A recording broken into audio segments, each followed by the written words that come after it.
Сергей Сергеевич, какие сейчас прогнозы по спасению и в какой стадии спасательной операции направлены на спасение людей? Спасательная операция в самой активной фазе.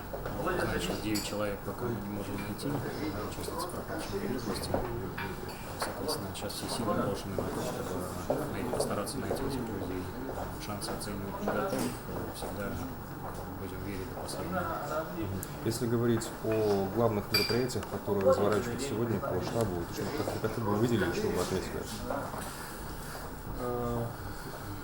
И Игорь Афанасьевич Борисов, и Владимир Андреевич Пучков достаточно высоко оценили тот уровень мобилизации, который был достигнут после аварии.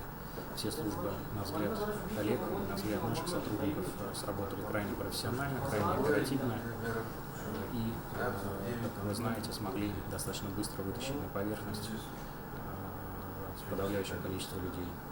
Поэтому здесь я, как руководитель компании, оцениваю проведенную работу как начало спасательной операции, как блестящую. Ну а дальше будут выводы комиссии, пока дело преждевременно.